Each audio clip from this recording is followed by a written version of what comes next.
wanted to speak about what makes some players wanted in the transfer window and whatnot, right? So, from an African perspective, you think about a player like Wilfred Ndidi, right? Who has been at the points best player in his position for at least 3 years. Yes. At no point in those seasons was there an intensive conversation about him joining the club. It was always suggestions. You could tell it was just, oh, this player will be good for this club, but the club's never, moved an inch. And I thought, when you look at the players that are always in the news for whatever reason, right? Until this year, Wilfred Zaha, always in the news, right? What it tells you is that, the agent is doing something well, he's doing something in the background, right? So let's talk about Arsenal, who have gone on and signed this Vieira guy. I don't know that guy. Nobody knows the guy from anywhere. He's commanded a £34.2 million deal to Arsenal. What it tells you is that the management, the network of the agents, strong. They've been talking in backgrounds for a while. Tielemans, for example. Tielemans plays in the same team as Ndidi. Same exact team as Ndidi. Leicester had a terrible season last year. I don't remember Tielemans having the kind of consistent performances that Ndidi has. I think he was injured a lot. He was actually injured, actually. At any point in his career. At any point in his career. Okay. Right? Sure. Be with Belgium or be with Leicester. Yes. But Tielemans is potentially, I think this Vieira move has scuttled a little bit, but I think that Tielemans is going to move to another big club in a couple of years' time. I might be wrong. But the fact that Wilfred hasn't had the chance to be pushed strongly to a big club, worries me about how Nigerian players, I don't want to use African players move a lot. Approach stuff like that. If it's Bissouma, plays for Brighton, you get. Malian. Brighton play fantastic. I like them a lot, right? Bissouma, top player. I like him. The way he plays for Brighton, but there's still an uncertainty that he goes somewhere else and plays well.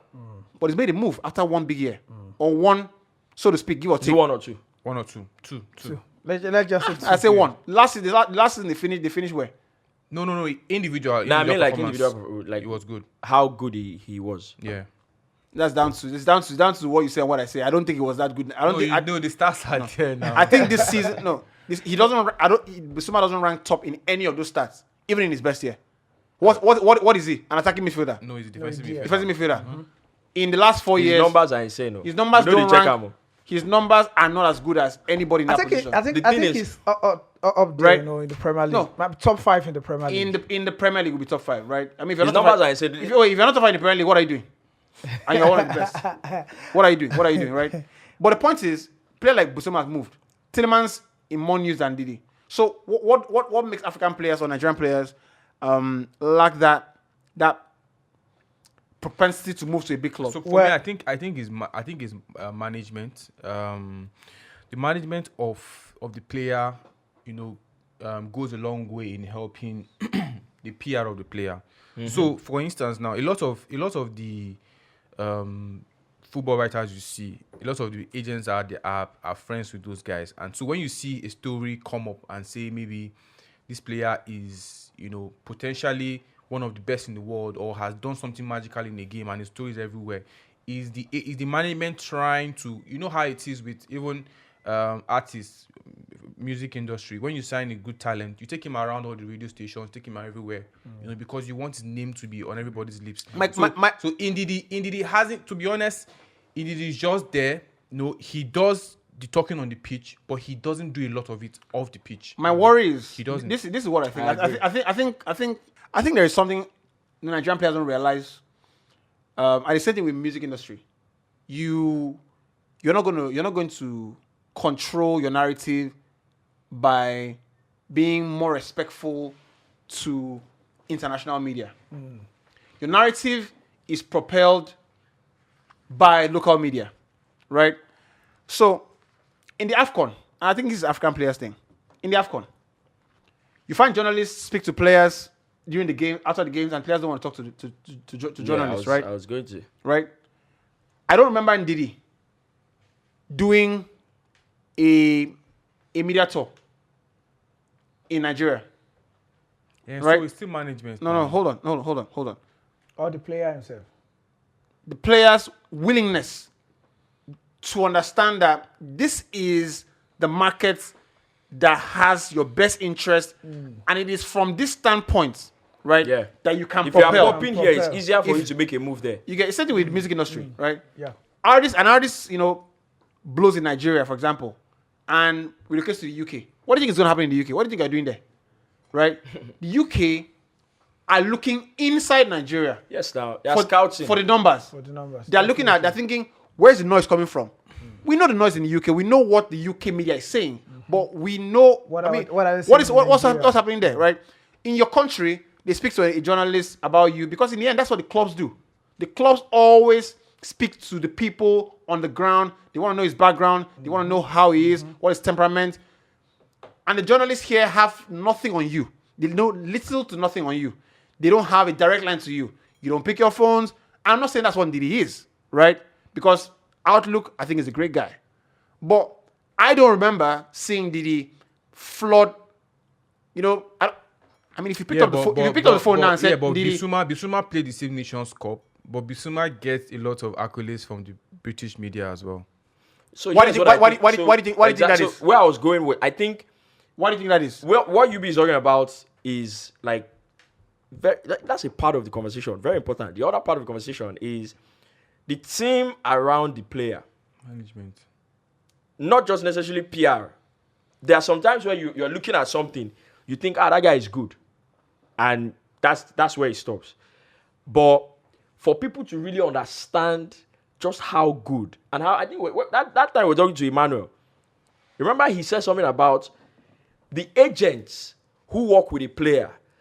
They analyze the strength of the player, the numbers, they chop it up, they put it down, they analyze potential clubs where he can fit in. Suited, And they go to those clubs and say, see, your numbers from last season, this is this guy's number. If he comes here, he slots in directly here, he's going to improve this. Exactly. So there's also that, because I was talking about Bissouma. I didn't know Bissouma's numbers were actually as crazy. When the move for Tottenham was going to happen, then the numbers started showing up everywhere. Before the deal was confirmed, then the numbers started showing up everywhere. His defensive, his interceptions, his. But in the course of the season, it didn't feel like Bissouma was the very best. It didn't feel like that. You understand? But the moment the move, he was looking at Bissouma wanted to move, or Tottenham were bidding, the numbers started going everywhere. So it's also the people around Ndidi, and I think right now I actually believe that they're not doing enough. I think the guys around him are not marketing him enough. Definitely. It just boils down to what Wale said. And just like you said, if there's a new artist, I mean, when you go on YouTube, search for a music, before the music you search for plays, you will find this new Maven's music, Yeah. Yes, we advertise now. I mean, that is what happens, when you have a good management. When you have a good management, they will sell you. They will sell you. And I don't understand. when you hear rumors of players moving from a club to a club, I honestly feel it's the agents of the players, of course, that go to media houses and tell the world that my player wants to move to this club just to just drive up the price in an ideal world. Don't you think there's no ideal world? I know, of course not. There's no ideal world, of course. But shouldn't clubs be looking out for the players that they will No, need? they do now. They do. Clubs do. Why do they scout? Why do they do analyze? that. Why do they do so analysis? nobody They has do noticed now. Ndidi. So I'm for just me, asking. no. So for me, it's like you cannot wait and say the clubs do their research. So when they want me, they will let me. That's do. utopism. You can't expect You that have people. to do your own. Make the clubs do their own. As a matter of fact, the clubs might not even know that they have a really serious problem in that department. They might think their problem is elsewhere. So you come with the stars. Yes. This is what. Yes. I mean, it's not bad if they go to Manchester United and say you need a DM. This is what is happening. This is what is happening. But I think The thing is, if the British media in the country or the country that you are playing in doesn't do it for you, you have to come back home. You have to irrigate the system, right? You have to irrigate the system.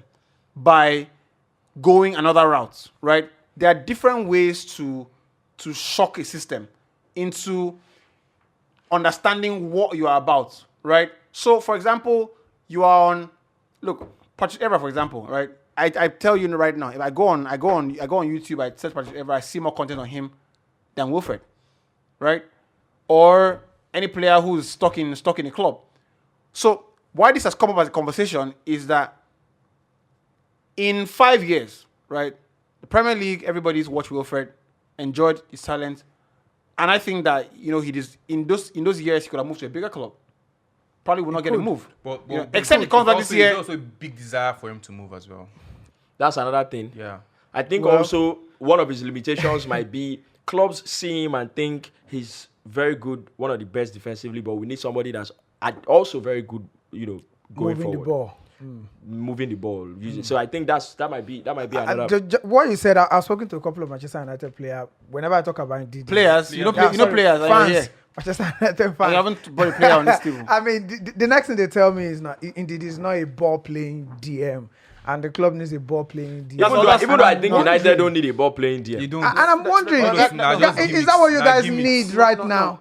You have to realize that What said they can't move with the ball? when you speak to people, right?